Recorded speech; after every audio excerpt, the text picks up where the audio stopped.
যখন তখন মন চাইলে খুব অল্প সময়ে এবং অল্প উপকরণে বানিয়ে ফেলা যায় এই মজাদার রেসিপিটি। আসসালামু আলাইকুম, আশা করি সবাই ভালো আছেন, সুস্থ আছেন। ফিরে আসলাম নতুন আরেকটি রেসিপির সাথে। আজকে বানাবো দই পুডিং।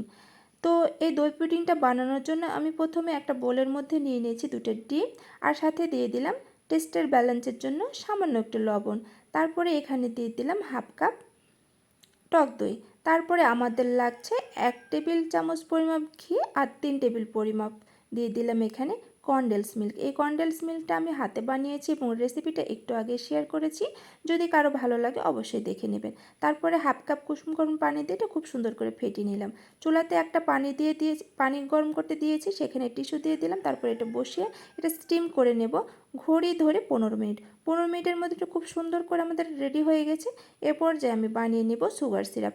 এর জন্য এখানে হাফ কাপ চিনির সাথে আমি দিয়ে দিলাম সামান্য একটু পানি দিয়ে এটা খুব সুন্দর করে এখন আমি রান্না করে নেব। একটু নাড়তে নাড়তে দেখা যাবে এটা লাল কালার হয়ে গেছে এবং এটা খুব সুন্দরভাবে ঘন হয়ে গেছে।